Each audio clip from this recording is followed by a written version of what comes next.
विमल पोलो जोबा केसरी, हर पल मनाओ केसरी त्योहार।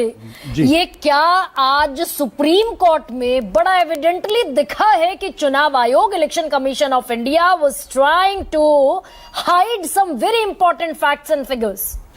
और क्या चुनाव आयोग को सर ये नहीं पता था कि ये कहीं ना कहीं जाकर गिव अप करना पड़ेगा? पकड़म पकड़ाई के खेल में जीतेंगे नहीं। गरिमा जी भी थोड़ी देर पहले अरविंद जी पूछ रहे थे कि मैं क्यों ठठा के हंस रहा था।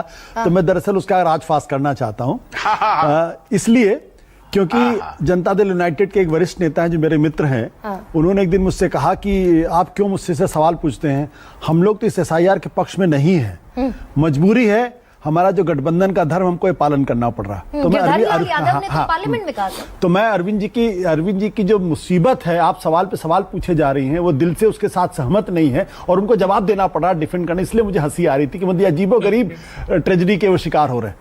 दूसरा प्रश्न देखिए, हम लोग बार बार जो है वो ज्ञानेश जी को जिम्मेदार ठहरा रहे हैं। हकीकत यह है कि वहां पे दो और लोग भी हैं, सुखबीर सिंह संधू और विवेक जोशी। वो भी तो उनकी भी तो कोई जवाबदेही है, जवाबदेही नहीं है, ये सिर्फ ज्ञानेश जी की जिम्मेदारी है, उनकी भी जवाबदेही। सवाल इस बात को लेकर यह है कि अगर हम लोकतंत्र की बात करते हैं तो लोकतंत्र में ट्रांसपेरेंसी उसका पहला फंडामेंटल है।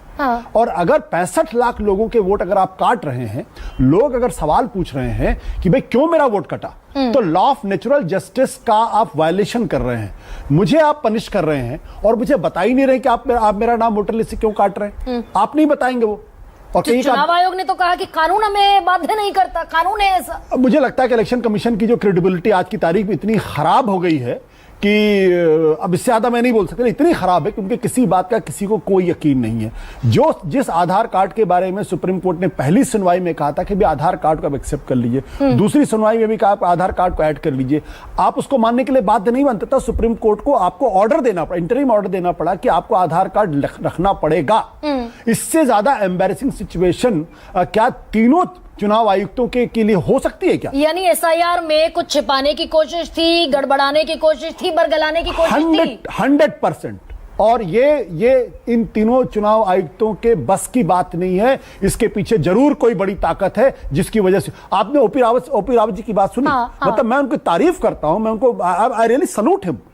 कितनी बेबाकी के साथ उन्होंने कहा, 10 मिनट का काम था महादेवपुरा के अंदर और आप कानून का उल्लंघन करके वो बात कर रहे हैं। और 20(3)(b) का जो जिक्र उन्होंने किया और उसका फ्लेग्रेंट वायलेशन इलेक्शन कमीशन कर रहा है तीनों। और मैं ये मानने को तैयार नहीं हूं कि ये तीनों आईएएस ऑफिसर्स रहे हैं, 3 घंटे का एग्जाम देकर वहां पर आए हैं, कॉम्पिटेंट लोग होंगे।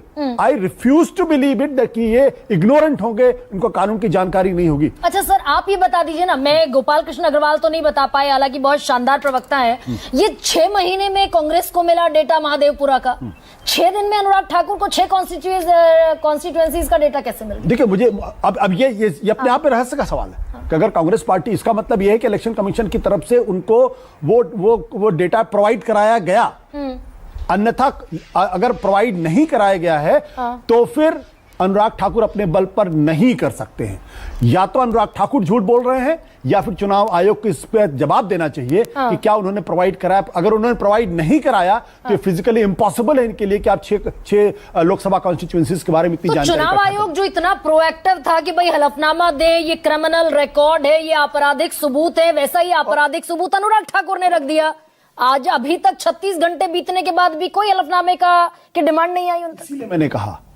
इसीलिए मैं कह रहा हूं कि या तो इलेक्शन कमीशन का ये ऑटोनॉमी का सवाल तो छोड़ दीजिए, इनके पीछे कोई बहुत बड़ी ताकत है जिसके इशारे पे ये सारा काम हो रहा है। और ये मैं कॉन्स्पिरेसी थियरी में कभी भी यकीन नहीं करता हूं, लेकिन अब मुझे इस पे पूरी तरीके से संदेह हो रहा है कि जरूर इसके पीछे कोई बड़ा खेल है, कोई बड़ा राज है। अन्यथा इलेक्शन कमीशन, मैं तो इलेक्शन कमीशन को तब से जानता जब टीएन सेशन थे, जब MS गिल हुआ करते थे, जब जेम्स माइकल लिंगडो हुआ करते थे, और क्या इम्पेकेबल लोग थे वो सब।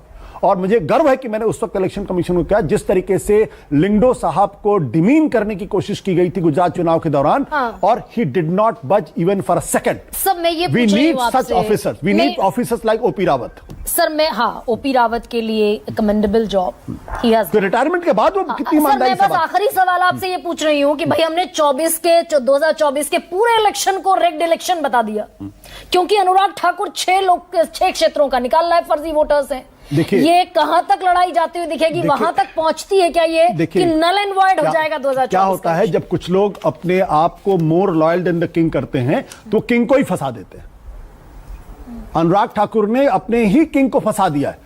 अब या तो इलेक्शन कमीशन ये कहे कि भाई जब एक सत्ताधारी पार्टी का इतना बड़ा नेता कह रहा है कि फर्जी है सिर्फ 6 कॉन्स्टिट्यूएंसीज के बारे में, तो बाकी 543 का क्या हाल होगा, बाकी 536 कॉन्स्टिट्यूएंसीज का क्या हाल होगा? इसका मतलब यह है कि क्या एक बहुत बड़ा स्कैम इस वोटर लिस्ट में चल रहा था जिसकी जानकारी अनुराग ठाकुर को थी और उन्होंने 6 दिन के अंदर उसका पता लगा लिया? और अगर नहीं तो क्यों ना यह माना जाए कि जो चुनाव 2024 का चुनाव था उसमें गड़बड़ी थी? क्यों ना माना? ये तो मैं अनुराग ठाकुर के तर्क के आधार पर कह रहा हूं इस बारे में। अब यहां से दरअसल सबसे बड़ा सवाल जब करने बैठी थी तो मैंने आपसे कहा था कि कोशिश ये करूंगी आज